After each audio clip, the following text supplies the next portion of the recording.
මේ ලෝකේ සමහර රටවල් වල සමහර ජාතීන් ඉන්නවා. ඒ රටවල් වලට වසර දහස් ගානක ඉතිහාසයක් තියෙනවා. ඒ වගේම ශ්‍රේෂ්ඨ අතීතයක් ඔවුන්ට තියෙනවා.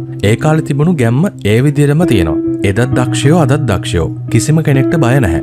මේ අතර තවත් රටවල් තියෙනවා. ඔවුන්ටත් වසර දහස් ගානක ඉතිහාසයක් තියෙනවා. ඒ වුණාට ඒ රටවල් වල මිනිස්සුන්ට අර කලින් තිබුණු ගැම්ම නැහැ. ජාතිය පාවා දෙන්න දෙපාරක් හිතන්නේ නැති කළු සුද්දෝ තමයි ඒ රටවල් වල වැඩිපුරම ඉන්නේ. ඉතින් මේ රටයි ජාතියයි මොකක්ද කියලා අහන්න එපා. ලෝකේ රටවල් ගොඩක් තියෙනවා. ඒත් ඉරානයේ නම් ඉන්නේ එදත් යක්කු අදත් යක්කු.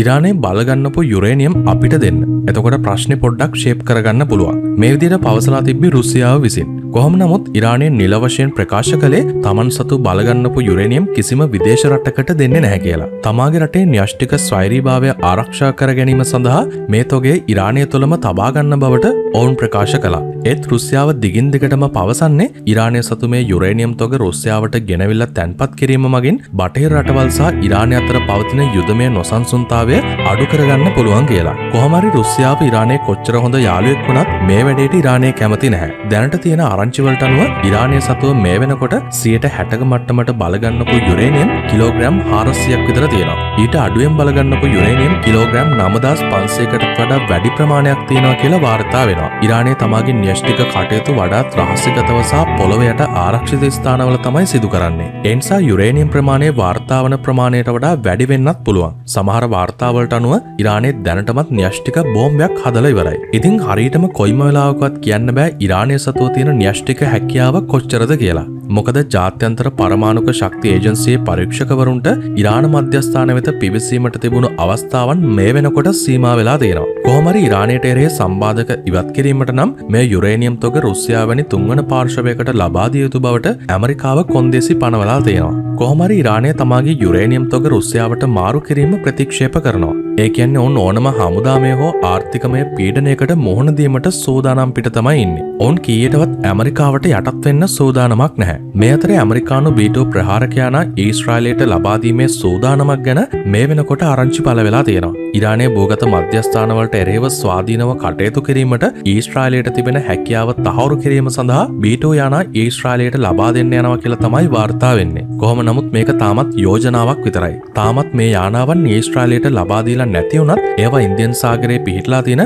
ඩියාගෝ ගාෂියා වැනි කඳවුරුවල රඳවාගෙන ඉන්නවා. එමගින් අවශ්‍ය වූ විටක ඉතාමත්ම ඉක්මනින් ඊශ්‍රායලයේ සහයට පැමිණීමට ඔවුන්ට හැකියාව ලැබෙනවා. ඒ නිසා දුන්නත් නැතත් එහෙම ලොකු වෙනසක් නැහැ. මේ අතර වාරේ ඇමරිකාව විසින් B-21 රේඩර් යානා රැසක් මේ වෙනකොට වේගෙන් නිෂ්පාදනය කරමින් ඉන්නවා. සමහර විට මේ වගේ වේගෙන් යානා නිෂ්පාදනය කරන්නේ ඉදිරියේදී ඇතිවන ලෝක යුද්ධයක් සඳහා සූදානමින් වෙන්න පුළුවන්. කොහොම හරි බොහෝ දෙනෙක් B-2 ස්පිරිට් යානය වගේම B-21 රේඩර් යානා දෙකම පෙනුමෙන් සමාන නිසා මේවා තරමක් පටලගෙන ඉන්නවා. මේ යානා කාලයත් එක්ක තාක්ෂණයන් නියෝජනය කරනවා. B-2 යානය කියලා කියන්නේ සීතල යුද සමයේදී නිර්මාණය කරපු යානයක්. ඒ වුණාට B-21 යානය කියලා කියන්නේ 21 වන සියවසේ කෘත්‍රිම බුද්ධිය වගේම ඉලෙක්ට්‍රොනික යුද ක්‍රමවේදයන් සඳහාම නිෂ්පාදනය කරපු සුපිරිම ප්‍රහාරක යානයක්. අනිත් එක තමයි B-2 යානය සතුව කොච්චර දියුණු තාක්ෂණයක් තිබ්බත් ඒ ස්ටීල් තාක්ෂණය ඒ කාලයට තමයි ගැලපුණේ. වර්තමානයේන රේඩාර් තරංග තාක්ෂණය ඉතාමත්ම දියුණුයි. ඒ නිසා දැන් කාලයට මේක ගැලපෙන්නේ නැති වෙන්න පුළුවන්. ඒ වුණාට B-21 රේඩර් යානය 6 වන පරම්පරාවේ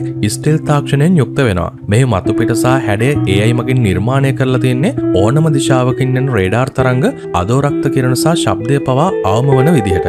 B-2 යානයේ එන්ජින් සිදුරු මතුපිට පැහැදිලිව පේන්න තිබුණත් B-21 යානයේ එම සිදුරු ඉතාමත්ම සියුම් විදිහට යානයේ බඳටම සම්බන්ධ කරලා තියෙන නිසාම රේඩාර් වලට හසු කර ගැනීම අතිශයින්ම අපහසු වෙනවා. B-2 යානයේ රාත්‍රී මෙහෙයුම් සඳහා කළු පැහැයෙන් යුක්ත වුණත් B-21 යානය අලු පැහැයට හුරු වර්ණයකින් යුක්ත වෙනවා.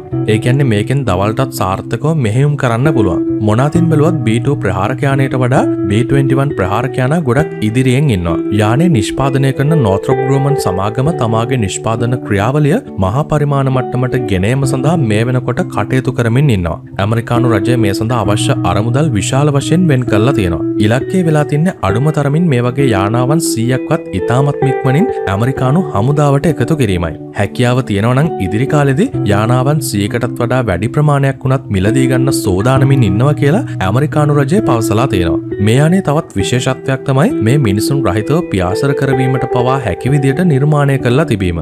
ඒ කියන්නේ මේ යානයේ තිබෙන කෘත්‍රිම බුද්ධියට මේ යානය මෙහෙවාගෙන තනියම ගමන් කිරීමේ හැකියාව තියෙනවා. කොහොම හරි රුසියාව සහ ඇමරිකාව අතර පැවති න්‍යෂ්ටිකවි පාලනය කිරීමේ ගිවිසුම 2026 පෙබරවාරි 5 වෙනිදායින් අවසන් වුණා. මේත් එක්කම ඇමරිකාව තමාගේ න්‍යෂ්ටික බලය ශක්තිමත් කිරීමට ප්‍රමුඛත්වය ලබා දීලා තියෙනවා. B-21 යානය සාමාන්‍ය බෝම්බ වගේම න්‍යෂ්ටික අවිද රැගෙන යා හැකි ප්‍රධානතම අවිය විදියට ඉදිරියට ඇවිල්ලා තියෙනවා. ඉතින් B-21 යානා සතුව ඉතාමත්ම දියුණු ක්ලවුඩ් කම්පියුටින් තාක්ෂණයන් අන්තර්ගත වෙනවා. මෙතනදී ක්ලවුඩ් තාක්ෂණය පාවිච්චි කරන්නේ අප සාමාන්‍ය ජීවිතයේදී ෆයිල්ස් ගබඩා කිරීමට භාවිතා කරන ආකාරයට වඩා හාත්පසින්ම වෙනස් ඉතාමත්ම සංකීර්ණ යුදමය අවශ්‍යතාවයන් සඳහා වෙනස්ම ක්‍රමවේදයක්. මේක ඉම්පැක්ට් ලෙවල් 6 විදියට හඳුන්වන ඇමරිකානු ආරක්ෂක අංශවල ඉහළම රහස්‍ය මට්ටමේ පවතින ක්ලවුඩ් ජාලයක්. මේක පොදු අන්තර්ජාලයෙන් සම්පූර්ණයෙන්ම ඈත් වුණු දැඩි ලෙස සංකේතනය කරන ලද ජාලයක් විදියට හඳුන්වන්න පුළුවන්. විශේෂයෙන්ම යානය හදන්න කලින් මෙහි සම්පූර්ණ ඩිජිටල් පිටපතක් ක්ලවුඩ් පද්ධතියක් තුළ නිර්මාණය කෙරුණා. මෙහි වාසිය තමයි යානයේ ඇතිවිය හැකි ඕනම කාර්මික දෝෂයක් හෝ වායුගෝලීය බලපෑමක් සැබෑ යානය පියාසර කිරීමට පෙර පරිගණක ආකෘතියක් මගින් පරීක්ෂා කර බැලීමට තිබෙන හැකියාවයි. මේ නිෂ්පාදන පිරිවැය සහ කාලයේ ඉතිරි කිරීම වලට විශාල පිටුවහලක් වුණා. ඒ වගේම B-21 යානය පියාසර කරනකොට එය එක් කවියක් විතරක් නොව විශාල දත්ත මධ්‍යස්ථානයක් විදියට ක්‍රියාත්මක වෙනවා. යානයේ තිබෙන සෙන්සර්ස් මගින් සතුරු රේඩාර් මිසයිල් පද්ධති සහ කාලගුණය පිළිබඳ විශාල දත්ත ප්‍රමාණයක් එක් රැස් කරනවා. ඒ වගේම මේ දත්ත යානය තුළම තිබෙන මිනි ක්ලවුඩ් පද්ධතියක් මගින් ක්ෂණිකව විශ්ලේෂණය කරලා භූමියේ සිටින අනදෙන නිලධාරීන්ට සහ අවට සිටින අනිකුත් යානා වෙත තප්පර කිහිපයකින් ලබා දෙනවා. ඒ වගේම පැරණි B-2 යානයක පද්ධතියක් යාවත් කාලීන කිරීමට මාස ගණනාවක් ගත වෙනවා. ඒ වගේ මේ සඳහා යානයේ ගොඩබිමත් යන්න සිද්ධ වෙනවා. නමුත් B-21 යානයේ ක්ලවුඩ් පාදක කරගත් පද්ධතිය නිසාම නව තර්ජනයක් හමු විට ඒට මුහුණ දීමට අවශ්‍ය කරන මෘදුකාංග විසඳුම් ක්ලවුඩ් හරහා ඉතාමත්ම වේගෙන් යානයට ඇතුළත් කරන්නත් පුළුවන්. කොහොම හරි ඉස්සරහට B-21 යානය ගැන මේටත් වඩා හොඳ වීඩියෝවක් අරගෙන අපි බලාපොරොත්තුෙන් ඉන්නවා.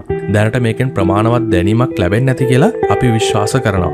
ඉතින් මේ හා සම්බන්ධව ඔයා හිතන්නේ මොනවද කියලා අනිවාර්යෙන්ම පහලින් කමෙන්ට් එකක් දාන්න අමතක කරන්න එපා.